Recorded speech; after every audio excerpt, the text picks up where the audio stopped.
Lo que estás a punto de escuchar no es solo una historia de familia, sino una advertencia. Quédate hasta el final porque lo que ocurrió en Valencia entre las calles de Benimaclet y Ruzafa cambiará tu forma de ver la lealtad, la traición y la fuerza de una mujer que se negó a ser invisible. Dale, me gusta, suscríbete al canal. Y cuéntame en los comentarios desde dónde estás viendo esta historia. Un día llegué y escuché risas en mi sala. Mi nuera estaba mostrando la casa a un comprador. Pensé en vender, la suegra dijo con burla. Total, usted ya vivió su vida, respondió serena. Y yo, conteniendo el temblor en la voz, dije despacio. Y tú acabas de empezar a arruinar la tuya. El silencio cayó como un golpe. Nunca olvidaré el sonido de esas risas. Era martes por la tarde cuando regresé de mi consulta médica en el Hospital Clínico de Valencia. Apenas había cerrado la puerta cuando las escuché, carcajadas desconocidas rebotando en las paredes que yo misma había pintado hacía 35 años. Risas que no me pertenecían en una casa que había levantado con mi esposo Rafael. Me asomé al salón y vi a Claudia Navarro, la esposa de mi hijo Julián, sentada en mi sillón de mimbre, el que siempre había sido mío. Tenía un vaso de vino blanco en la mano y junto a ella un hombre de traje observaba los muebles. ¿Qué significa esto?, pregunté. Claudia se giró con la sonrisa de quien ya no teme ser descubierta. ¡Ay, suegra! No se altere, solo estamos valorando la casa. Julián y yo pensamos venderla. ¿Vender? Mi casa, bueno, técnicamente es de todos, ¿no? Usted ya vivió su parte. Sentí el corazón martillar en mis sienes. El aire se volvió denso como si el mar entero de la Malvarrosa se hubiera metido en mi pecho. El hombre de traje evitó mi mirada y dijo con torpeza: «Disculpe, señora, yo solo vengo a tasar, no lo dejé terminar. Salga, ahora mismo». Y cuando la puerta se cerró detrás de él, las risas se apagaron. Claudia me observó sin una pizca de culpa. «No lo haga más difícil. Julián está de acuerdo». «¿Mi hijo?» «Sí. Dice que ya no es justo que viva sola aquí mientras nosotros pagamos todo». Esa fue la primera puñalada. La segunda llegó cuando salí al garaje. El Seat Ibiza verde, que había sido de Rafael, ya no estaba. Busqué a Julián con el alma ardiendo. Lo encontré en la cafetería de la esquina mirando el móvil. «¿Dónde está el coche de tu padre?». Levantó la vista con gesto cansado. «Lo vendimos, mamá». «¿Lo vendieron?» «Era el coche de tu padre, Claudia lo necesitaba para cubrir unos pagos. Yo no tuve opción. Siempre hay una opción, Julián. Y tú elegiste traicionarme». Aquella noche no dormí. El silencio de Benimaclet era pesado, interrumpido solo por el eco lejano de los trenes en la estación del norte. Encendí una vela y abrí el cajón donde guardaba las cartas de Rafael. Entre ellas, encontré una que nunca había leído. La fechó 3 días antes de morir. «Si alguna vez te hacen dudar de lo que es tuyo, busca en el fondo del armario del taller. Allí guardé lo que te pertenece». Al amanecer bajé al pequeño taller junto al garaje. Moví una vieja caja de herramientas y encontré una carpeta envuelta en plástico. Dentro, el testamento. Todo estaba a mi nombre: la casa, el coche, incluso una cuenta en el Banco Santander de la calle Colón.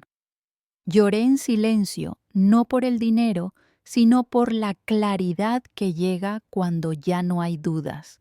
2 días después fui al despacho del licenciado Álvaro Medina, recomendado por mi vecina doña Hortensia. Le conté todo con la voz firme de quien ha dejado de tener miedo. Él revisó los papeles y dijo: «Doña Carmen, usted tiene la ley de su parte, Pero si quiere justicia, también necesitará estrategia. Asentí. La justicia sin estrategia es un deseo, con pruebas es poder. Durante semanas fingí no saber nada. Dejé que Claudia y su familia se creyeran dueños del terreno. Mientras tanto, Álvaro Medina preparó las notificaciones legales y contrató a Joaquín Rivas, un investigador privado, para grabar cada intento de venta.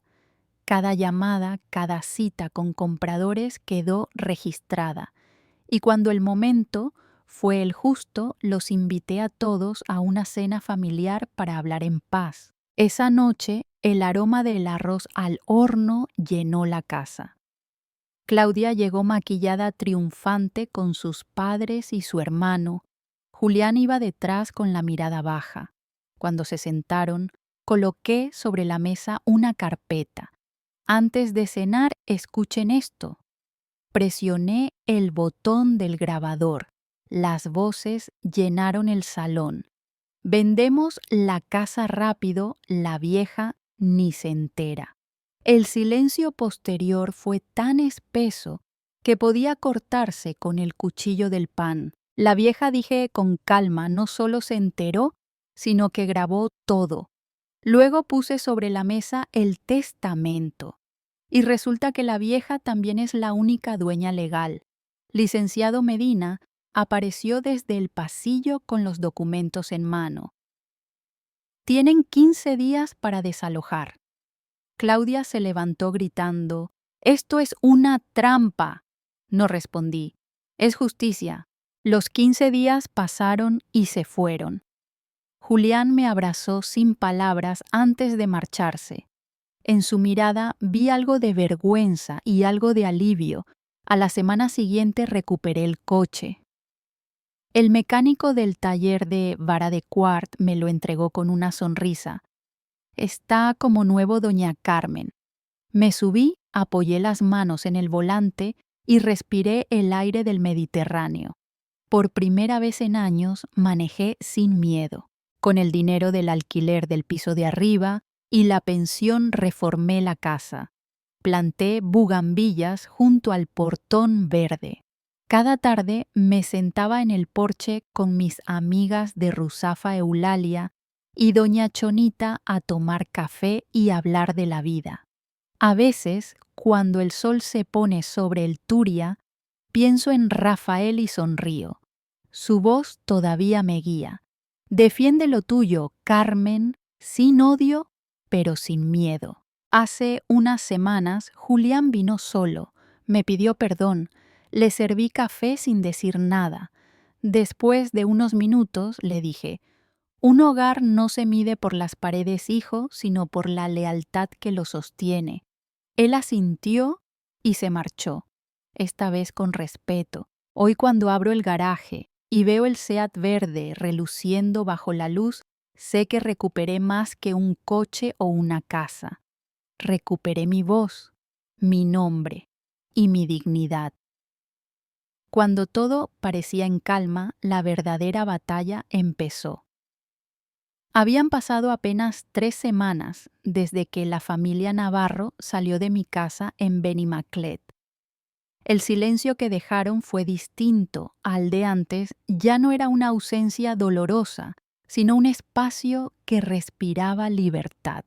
Cada mañana abría las ventanas y el aire de Valencia entraba con olor a azahar y pintura fresca. Había decidido pintar de nuevo la fachada, el portón verde que antes me recordaba los gritos de Claudia, ahora reflejaba la luz del sol como una promesa. Con cada brochazo sentía que también pintaba mis propias heridas. Durante días trabajé sin descanso. Lijé la madera, limpié el garaje, quité etiquetas viejas donde todavía podía leerse Navarro. Las rompí con calma, una por una, mientras murmuraba: «Esta casa vuelve a tener mi nombre». Pero una mañana, mientras revisaba el buzón, encontré un sobre del Banco Santander. El corazón me dio un vuelco. Dentro había una notificación, alguien había intentado bloquear mi cuenta alegando movimientos sospechosos. El mismo banco donde Rafael, mi difunto esposo, había dejado sus ahorros. Volví a leer el papel una y otra vez sin entender. ¿Quién podría atreverse ahora después de todo? Fui directamente a la sucursal de la calle Colón. La empleada, una joven amable, me reconoció. Doña Carmen, qué gusto verla. Pero, mire, este bloqueo viene desde una solicitud en línea a nombre de su hijo Julián. Sentí cómo el suelo se movía bajo mis pies. Julián, susurré. No puede ser. Quizá fue un error, añadió ella. Podemos revisar si desea presentar una queja formal. Caminé hasta el Parque del Turia con la carta aún en la mano. El viento de marzo soplaba fuerte y pensé en todo lo que había reconstruido. ¿De verdad la paz dura tan poco? Esa tarde llamé al licenciado Álvaro Medina. Me recibió en su despacho de Ruzafa entre papeles y olor a café recién hecho. Doña Carmen, me dijo, esto podría ser un intento de apropiación fraudulenta. Pero no se preocupe, usted tiene documentos firmes. Ya no quiero pelear, Álvaro, solo quiero vivir tranquila. Él sonrió con respeto.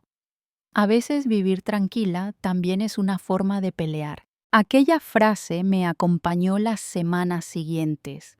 Seguí con mis reformas, cambié las cortinas, pinté el taller de Rafael, colgué su retrato sobre el piano. Invité a mis amigas doña Hortensia, Eulalia y Chonita a merendar. La casa volvió a llenarse de risas, pero esta vez eran mías. Un viernes, mientras tomábamos café en el patio, llegó una moto de reparto. El joven me entregó un pequeño paquete. Al abrirlo encontré una llave antigua y una nota: para cuando vuelvas a confiar. R. Era la letra de Rafael. Debajo, en letra más reciente, había una fecha: marzo de 2024. Me quedé sin aliento. Rafael había muerto en 2018. ¿Quién había puesto esa fecha? Corrí al taller. La llave no abría nada a simple vista, hasta que recordé el cajón inferior del escritorio donde él guardaba sus planos. La llave encajó perfectamente.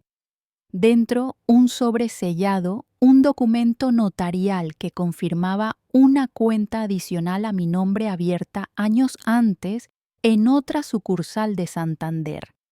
El saldo suficiente para garantizar mi independencia total. Rafael lo había previsto, había protegido mi futuro. Me senté frente a su retrato y por primera vez en mucho tiempo hablé en voz alta. Gracias, viejo. No solo me diste una casa, me diste la fuerza para no rendirme. Esa noche apenas dormí, pero esta vez no por miedo, sino por una mezcla de gratitud y energía nueva. Pensé en Julián. ¿Había sido realmente él quien intentó bloquear la cuenta? ¿O alguien usó su nombre? No quería odiarlo, pero tampoco podía permitir que la historia se repitiera. A la mañana siguiente llamé a mi hermana Lola Vargas, que vivía en Alicante. Carmen, te escucho distinta, me dijo. Quizá porque por fin aprendí a defenderme sin gritar. Ojalá todas llegáramos a esa edad sabiendo eso, respondió ella riendo. Ese fin de semana conduje hasta el mar. El Seat verde rugió como si también necesitara moverse después de tanto tiempo detenido. Aparqué frente al puerto y bajé del coche. El viento del Mediterráneo me acarició el rostro y supe que había cerrado un ciclo. Mientras el sol se hundía detrás de las grúas, saqué la carta del banco y la dejé volar, no por desprecio, sino como quien entrega al viento lo que ya no necesita. No me robarán la paz, dije en voz baja. No ahora que sé quién soy. Desde entonces, cada día empiezo igual con una taza de café en el porche, mirando las bugambillas nuevas. Algunas mañanas pasa Julián por la acera de enfrente. No entra, pero me saluda con la mano. Tal vez algún día crucemos ese puente del perdón, pero a mi ritmo, sin prisa, sin miedo. Y mientras tanto, sigo aquí pintando, riendo, viviendo. Porque reconstruirse no es volver al pasado, sino atreverse a existir de nuevo. Si esta historia te ha tocado el corazón, deja tu me gusta y suscríbete al canal. Así sabré que no soy la única que aún cree que la dignidad también puede empezar con una brocha y un portón verde. Desde aquella mañana en que el sol entró por mis nuevas cortinas color marfil, mi vida empezó a tener ritmo otra vez. No el ritmo frenético de antes, sino uno más lento, más sabio. El ritmo de quien se ha reconciliado con el silencio. Cada día caminaba hasta el mercado de Ruzafa, saludaba a los vendedores, compraba flores frescas. En la puerta todos me reconocían. Doña Carmen, ¿cómo va su casa?, preguntaban. Más viva que nunca respondía con orgullo. Un mediodía, mientras tomaba café en la terraza, sonó el teléfono. La señora María del Carmen Ruiz. Sí, soy yo.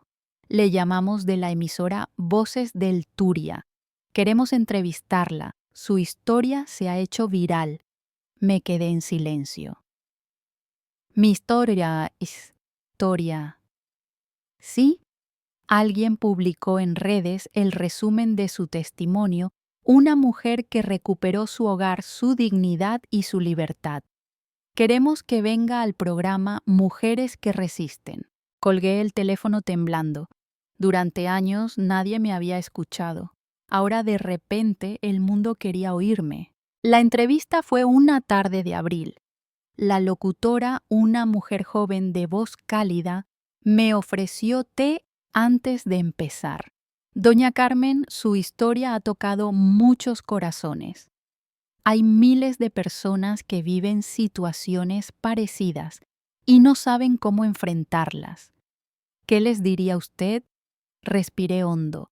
Les diría que la dignidad no se vende, que incluso en los días más oscuros siempre hay una puerta que se puede abrir. Mientras hablaba pensé en Rafael, en mis amigas, en Julián, en todo lo perdido, pero sobre todo en lo que había vuelto a nacer. El programa duró apenas 20 minutos, pero cuando salí del estudio sentí que había dejado atrás algo muy pesado. Había contado mi verdad. Mi voz, que antes solo servía para pedir permiso, ahora servía para inspirar. Esa misma noche recibí decenas de mensajes. Mujeres de toda España me escribían: «Gracias por su valor. Yo también tengo una nuera como la suya. Usted me ha recordado que aún puedo empezar de nuevo». Lloré frente al ordenador. Por fin entendí que no estaba sola.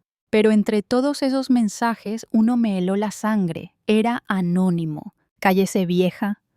No todas las historias deben contarse. Lo leí 3 veces. No tenía firma, solo una amenaza velada. Guardé el teléfono, pero el temblor en mis manos no se fue. Durante horas di vueltas en la cama. ¿Quién podía ser? ¿Abril? ¿Alguien de su familia? ¿O simplemente alguien que no soportaba ver a una mujer mayor levantarse? A la mañana siguiente fui a ver al licenciado Medina. Le mostré el mensaje. Él lo leyó con calma. «No se preocupe, Carmen. Este tipo de cosas pasan cuando una historia toca nervios. Usted ha hecho lo correcto». Asentí, pero dentro de mí algo se revolvía. No era miedo, era furia contenida. No iba a dejar que el miedo me robara otra vez mi voz. Esa tarde encendí mi vieja radio y escuché el programa repetido. La locutora decía: «Historias como la de María del Carmen son verdaderas historias de venganza contra la injusticia cotidiana, esas pequeñas batallas que libran las mujeres invisibles. Sonreí. Sí pensé. Historias de venganza, pero no de odio, sino de justicia, de amor propio, de mujeres que se cansaron de callar. Al día siguiente me llamaron de otra emisora, esta vez de Sevilla. Querían que participara en un ciclo de historias de venganza reales contadas por las protagonistas. Acepté sin pensarlo, porque entendí que mi venganza ya no era contra nadie, sino contra el silencio. Mientras preparaba el viaje, Julián me llamó. Mamá, te escuché en la radio. Y me dio vergüenza, pero también orgullo. Vergüenza por lo que hiciste o por lo que callaste, hijo. Hubo silencio al otro lado. Por ambas cosas, mamá.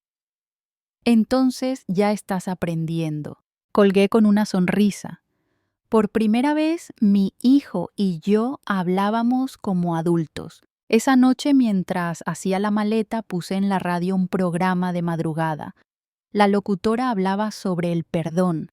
Hay venganzas que no destruyen, sino que curan, decía. Cerré los ojos. Quizás eso era lo que había estado haciendo todo este tiempo, una venganza que cura, una que devuelve la vida. Cuando llegué a Sevilla me recibió un aire cálido, lleno de azahares. El estudio estaba en un edificio antiguo de la calle San Luis. Allí conocí a otras mujeres, una que recuperó la panadería que su yerno quiso quitarle, otra que denunció a su sobrino por apropiarse de su pensión. Todas distintas, pero con la misma mirada firme, cansada y luminosa. Grabamos juntas el episodio final del ciclo titulado Historias de venganza, cuando la voz de una mujer cambia el destino de una familia. Al terminar, el productor me tomó de la mano.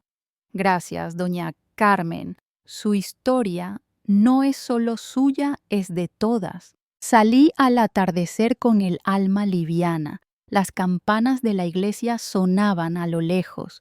Miré al cielo y susurré, Rafael, lo logramos. Nuestra historia se convirtió en semilla. Ahora quiero preguntarte a ti que estás escuchando esto. ¿Tú crees que el perdón también puede ser una forma de venganza?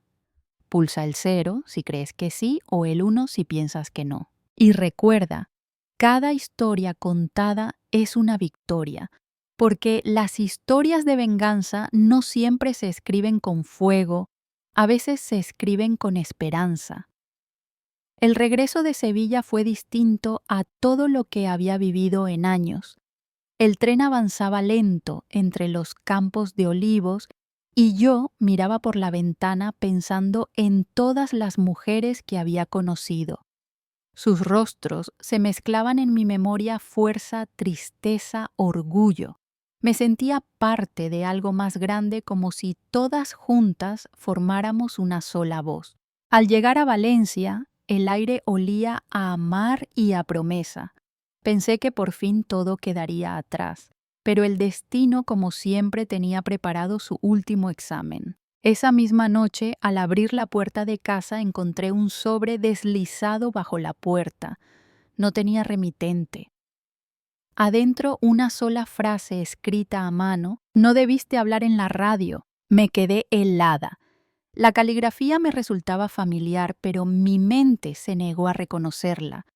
Dejé la nota sobre la mesa y preparé café, intentando convencerme de que era una coincidencia.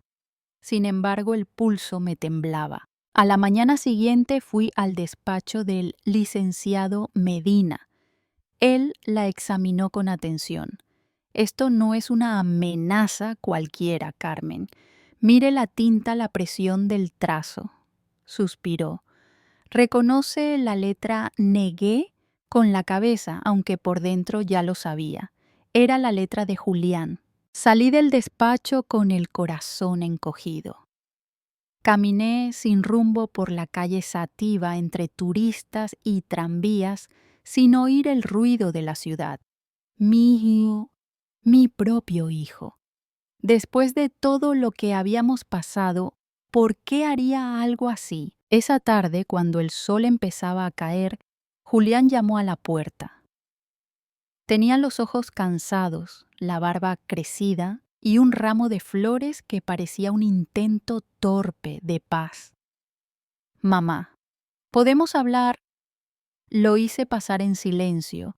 Nos sentamos frente a frente en la misma mesa donde antes se decidían los destinos de toda la familia. ¿Por qué me mandaste esa nota?, pregunté sin rodeos. Julián bajó la mirada. No quería asustarte, solo me dolió oírte hablar de nosotros en público. Dolerte, respondí conteniendo la voz. Dolerte a ti después de todo lo que soporté. No lo entiendes, mamá. En el trabajo se enteraron. Me miran como si fuera un ladrón. Tú te pusiste esa etiqueta solo, hijo. Yo no inventé nada, solo conté la verdad. Él apretó las manos. La verdad también puede destruir. Y el silencio también mata, le interrumpí. Lo aprendí tarde, pero lo aprendí. Nos quedamos en silencio largo rato. En sus ojos había algo que me rompía y me enfurecía al mismo tiempo: miedo. Miedo a no poder redimirse, miedo a enfrentar su propia vergüenza. ¿Sabes, Julián?, dije al fin. Cuando conté mi historia no lo hice para humillarte, lo hice para sanar. Y sanar duele incluso cuando se hace con amor. Él asintió despacio con lágrimas contenidas. A veces quisiera desaparecer. No. Lo que tienes que hacer no es desaparecer, sino mirar de frente lo que hiciste. Entonces se levantó y me entregó un sobre arrugado. Es para ti. Dentro había un recibo bancario, una transferencia de todo el dinero que Abril había tomado del coche. Lo devolví. No quiero que ese dinero me persiga.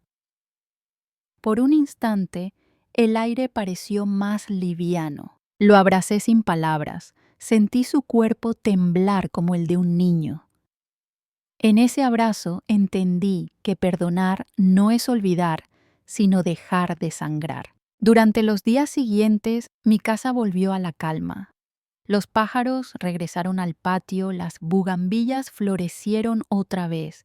Yo retomé mis paseos, mis clases de danzón, mis cafés con Hortensia, y sin darme cuenta, la gente empezó a reconocerme en la calle. Doña Carmen, me gritaban, la de la radio, ¿verdad? Sí, la misma, respondía sonriendo. Nos encantan sus historias emocionantes. Reí. Nunca pensé que mi vida pudiera llamarse así, una de esas historias emocionantes que la gente escucha para no perder la fe. Pero quizá eso era una historia común con final digno. Un domingo Julián volvió a visitarme. Traía una libreta en la mano. Estoy escribiendo, mamá, sobre ti, sobre papá, sobre lo que pasó. ¿Para qué? Para que mis hijos, cuando los tenga, sepan quién fue su abuela y cómo aprendió a levantarse. Lo miré y sentí que tal vez todo había valido la pena. Esa noche, al cerrar las ventanas, miré el retrato de Rafael y susurré: nuestro hijo está volviendo. Poco a poco, pero vuelve. Encendí una vela en la mesa del comedor. El resplandor iluminó la casa, la misma donde antes solo había sombras. Y comprendí que las heridas, si se cuidan con verdad, acaban brillando como faros. Desde entonces, cada vez que alguien me pregunta cómo sobreviví, solo digo esto: nadie se salva solo, pero cuando eliges decir la verdad, la vida te devuelve el aire. Y así, si cierro mi historia no como una mujer vencida, sino como una madre que aprendió a perdonar sin arrodillarse. Porque el perdón, cuando nace de la dignidad, no libera al otro, te libera a ti. Aquel domingo en que Julián me mostró su cuaderno marcó el comienzo de algo nuevo. Ya no era el hijo perdido entre culpas y silencios, era un hombre intentando construir desde las ruinas. En sus ojos todavía quedaban restos de miedo, pero también un brillo que reconocí el de Rafael cuando estaba decidido a hacer lo correcto. Pasaron unas semanas tranquilas. Julián me visitaba cada viernes. A veces traía flores, otras solo pan recién hecho. Nos sentábamos a conversar sin prisas, como dos personas que están aprendiendo de nuevo a confiar. Una tarde de mayo, mientras arreglábamos el jardín, él me dijo: «Mamá, encontré algo en los papeles de papá». Me mostró una carpeta vieja con el sello del notario. Es una propiedad en Altea. Una casa pequeña frente al mar. Está a tu nombre. Lo miré sin entender. ¿Esa casa la habíamos vendido? No. Se suspendió la venta antes de que papá muriera. Quedó olvidada en un registro. El corazón me dio un vuelco. Recordaba perfectamente aquella casa, las paredes encaladas, las macetas de bugambilla, el olor a sal y a pan tostado en las mañanas de verano. Rafael la había comprado cuando yo cumplí 50 años. Era nuestro refugio. Después de su muerte, nunca quise volver. «Podríamos ir a verla», propuso Julián. «No lo sé. Mamá, déjame hacer esto por ti». 2 días después condujimos hasta Altea. El camino era largo, pero el silencio entre nosotros no era incómodo. De vez en cuando, Julián ponía música antigua en la radio, boleros, tangos, canciones que Rafael solía cantar. Llegamos al atardecer. La brisa del Mediterráneo me acarició la cara como un saludo. La casa seguía allí con la pintura descascarada y las contraventanas azules. El tiempo la había tratado con la misma dureza que a mí, pero aún se mantenía en pie. Julián abrió la puerta. El polvo bailaba en los rayos de luz que entraban por las rendijas. Todo olía a recuerdo. Caminé por el pasillo y toqué las paredes. Cada grieta contaba una historia. Me acerqué al cuarto donde Rafael solía pintar sus maquetas de barcos. La mesa seguía en el mismo lugar con un pincel seco sobre el tablero. De pronto comprendí que no había venido a despedirme de la casa, sino a reconciliarme con ella. Julián observaba en silencio. «Podríamos restaurarla, mamá. Yo me encargo. Restaurarla sí. No solo por ti, también por mí. Quiero que este lugar vuelva a tener vida». Durante los meses siguientes, Julián se dedicó a la restauración. Los fines de semana viajaba a Altea, contrató obreros, pintó las paredes, arregló el techo. Yo desde Valencia le mandaba comida, flores, cartas con recetas y recuerdos. Era como si poco a poco estuviéramos reparando también el vínculo entre nosotros. Cuando la obra terminó, me llevó a verla. Todo era nuevo y familiar a la vez. Las paredes blancas, las tejas limpias, las cortinas que él mismo eligió en tonos crema.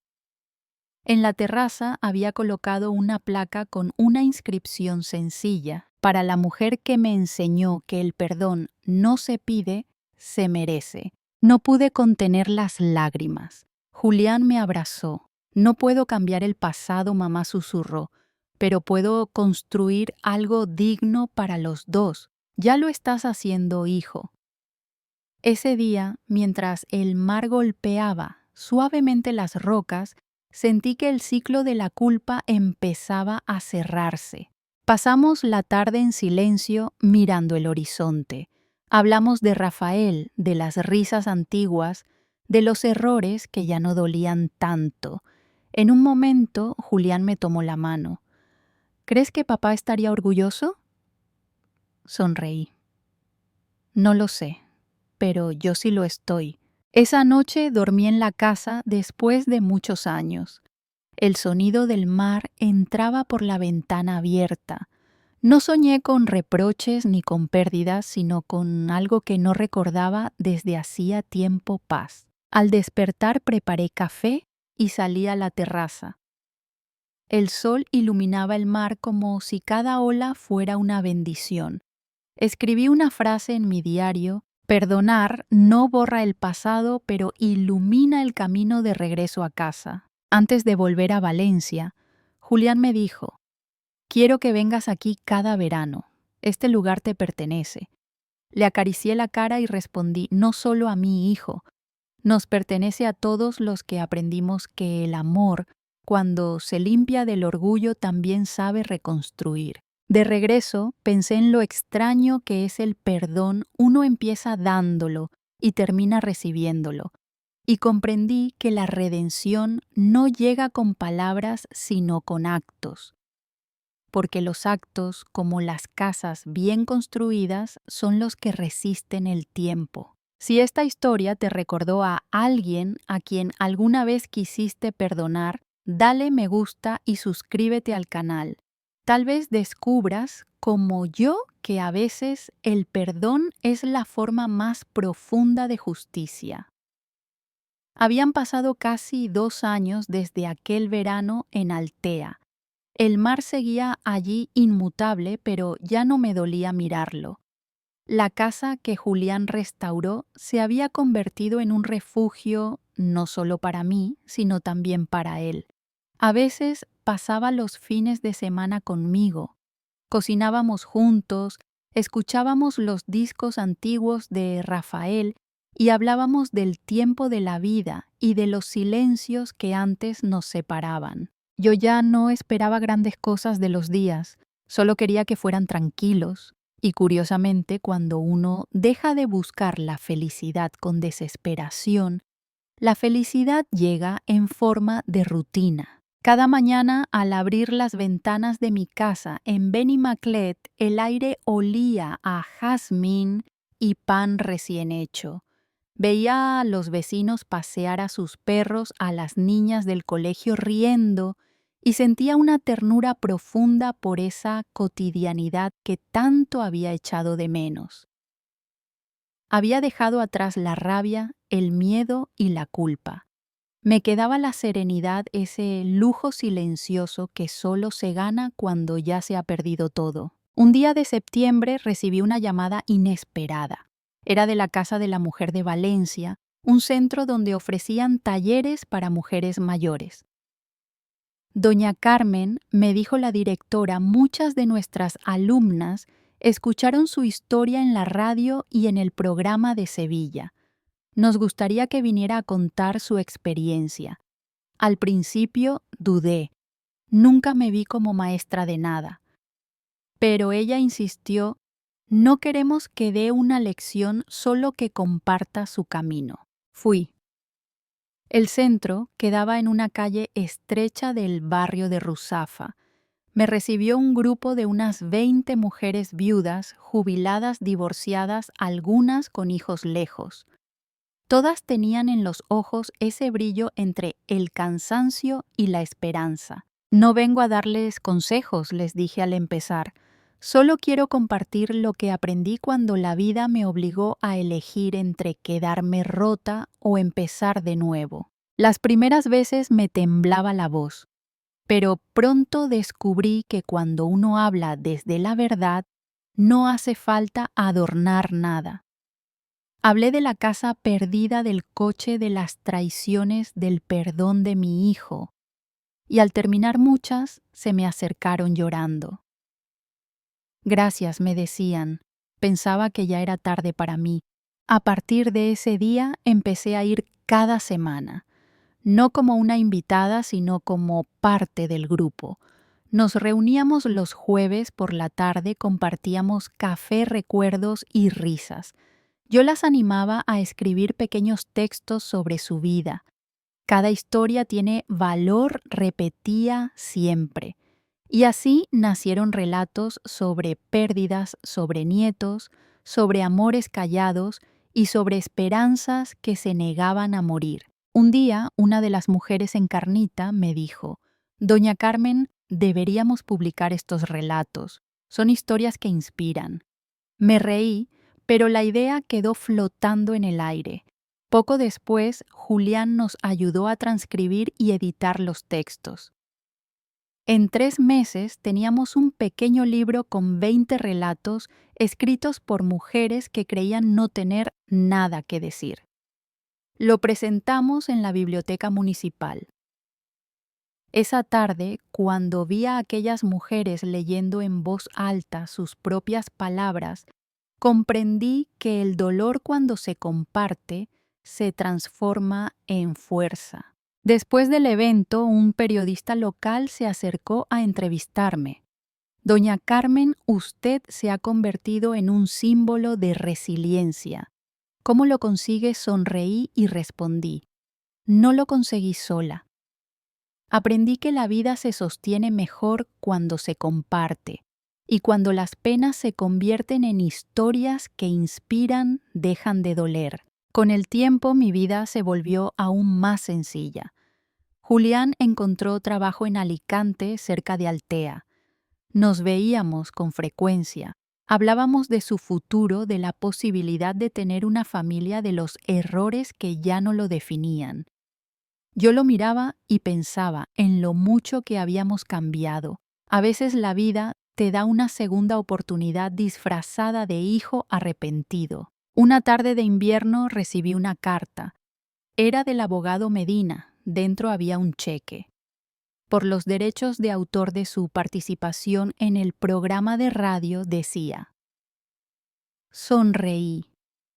No era una gran suma, pero decidí usarla para algo que llevaba tiempo soñando, crear un pequeño fondo para ayudar a mujeres mayores en procesos legales por desalojo o herencias injustas. Le puse un nombre sencillo, Fondo Rafael Soler.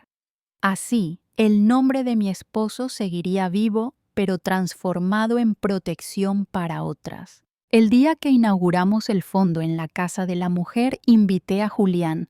Cuando vio la placa con el nombre de su padre, se le humedecieron los ojos. Mamá me dijo, todo esto empezó con un coche y una casa, no hijo. Empezó con la dignidad. Esa frase quedó grabada en la pared del centro. La dignidad no se pierde con los años, se gana con cada decisión valiente. Con los meses empezaron a invitarme a otros lugares, colegios, asociaciones de barrio, clubes de lectura, no para hablar de dolor, sino de transformación, de cómo las cicatrices pueden convertirse en mapas. A veces, al volver a casa me quedaba despierta escuchando la ciudad dormida. Pensaba en todas las personas que cruzan su propio desierto sin saber que al final hay un oasis esperándolas.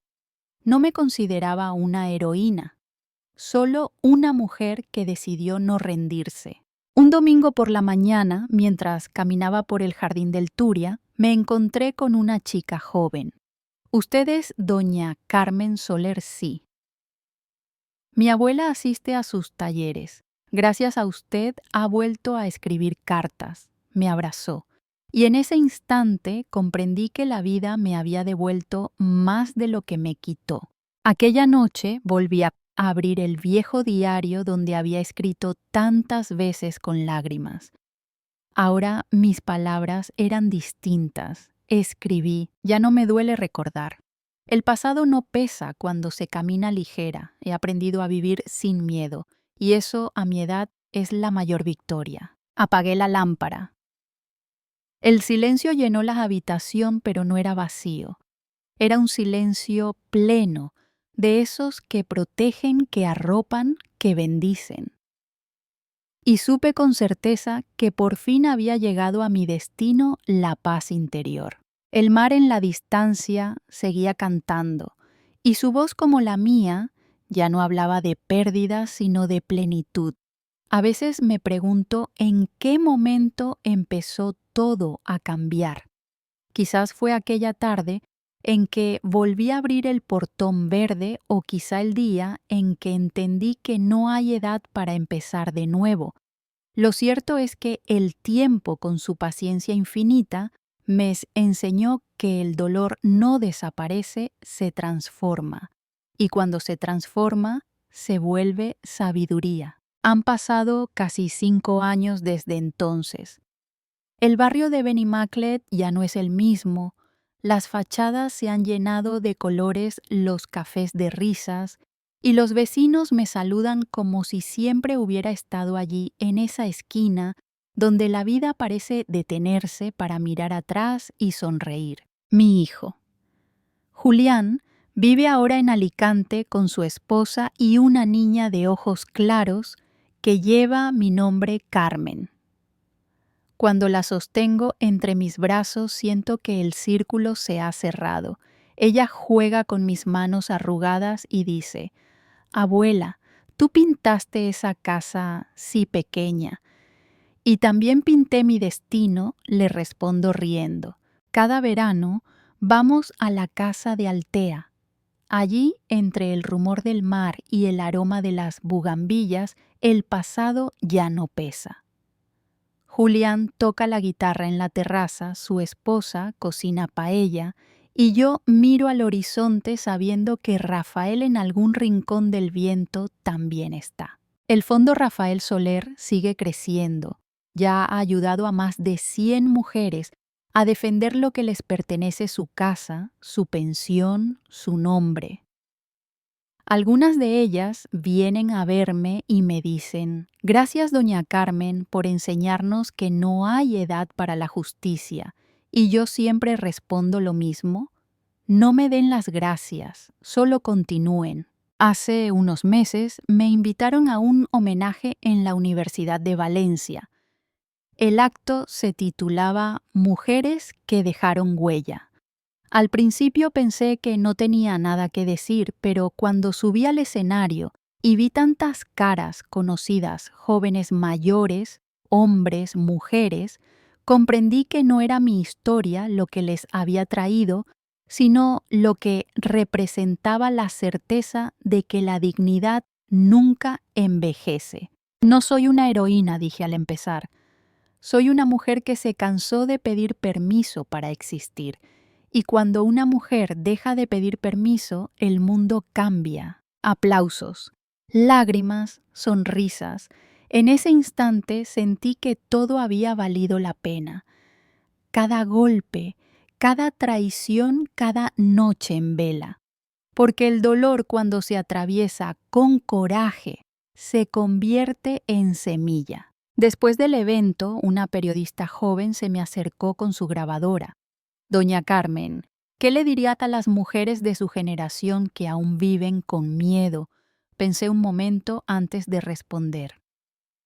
Les diría que el miedo es un visitante persistente, pero que no debe sentarse a la mesa. Déjenlo afuera y verán cómo el alma respira. Mis palabras salieron sin guión, sin preparación, pero venían del lugar más profundo: la experiencia. La periodista me abrazó y me dijo: «Gracias por seguir demostrando que las historias reales también pueden cambiar vidas». Esa noche, al volver a casa, me senté en mi sillón favorito, el mismo que una vez ocupó mi nuera para burlarse de mí. Ahora, sobre esa mesa, donde antes se firmaban traiciones, había fotos de mis amigas del centro, cartas de agradecimiento y una vela encendida junto al retrato de Rafael. Miré alrededor y comprendí algo esencial: no había recuperado una casa, había recuperado mi historia. Porque cuando alguien intenta borrarte y tú logras escribirte de nuevo, eso es vencer. Los días transcurren tranquilos. Sigo dando charlas en pequeños pueblos donde me reciben con flores y abrazos. Algunas veces me invitan a leer fragmentos de mi diario en ferias del libro. Y aunque mi voz tiembla un poco, las palabras siguen fluyendo claras, como un río que ya conoce su cauce. En una de esas presentaciones, una mujer de unos 60 años se me acercó. Tenía los ojos rojos de emoción. Doña Carmen, me dijo, yo también creí que mi vida había terminado a los 50, pero la escuché y entendí que nunca es tarde para empezar. Ese día volví a escribir, volví a soñar. Sus palabras me hicieron llorar, no por tristeza, sino por gratitud. Porque si mi historia había servido para encender otra vela, entonces no fue en vano. A veces cuando estoy sola abro la ventana y dejo que el aire entre despacio. Escucho las campanas de la iglesia de San Valero, el murmullo del barrio, el canto de los pájaros al amanecer. Y pienso que todo eso, la vida, la calma, la memoria son regalos que llegan cuando uno se atreve a seguir adelante, sin rencor. Hoy puedo decirlo sin miedo, he vivido bien, he amado, he perdido, he perdonado. Y sobre todo, he aprendido que la dignidad no se defiende con gritos, sino con constancia, con esa paz silenciosa de quien ya no tiene nada que demostrar. La gente suele decirme: Doña Carmen, su vida parece una película. Yo sonrío y respondo: no. Mi vida es una lección como tantas otras que el mundo ignora hasta que alguien se atreve a contarlas. Porque todos, tarde o temprano, tenemos que enfrentarnos a una verdad. La felicidad no está en lo que recuperamos, sino en lo que aprendemos a soltar. Y si esta historia llega a ti, que estás escuchando o mirando, ahora mismo quiero dejarte una última reflexión. No permitas que te definan los años, las pérdidas ni los juicios ajenos. Permítete volver a empezar tantas veces como sea necesario, porque mientras tengas voz, dignidad y un poco de fe, el mundo sigue siendo tuyo. Cierro los ojos y escucho el mar a lo lejos. Las olas suenan igual que aquel día en que creí que todo estaba perdido. Pero ahora, en lugar de miedo, siento gratitud y sonrío, porque descubrí que incluso las despedidas pueden sonar a esperanza. Gracias por acompañarme hasta el final de esta historia. Si alguna vez sentiste que la vida te arrebató algo que era tuyo, recuerda, siempre puedes recuperarlo. Tal vez no el objeto, ni la casa, ni el tiempo, pero sí tu voz y tu verdad. Dale me gusta, suscríbete al canal y cuéntame en los comentarios desde dónde estás viendo este video. Porque mientras sigamos compartiendo historias como esta, el eco de la dignidad nunca se apagará.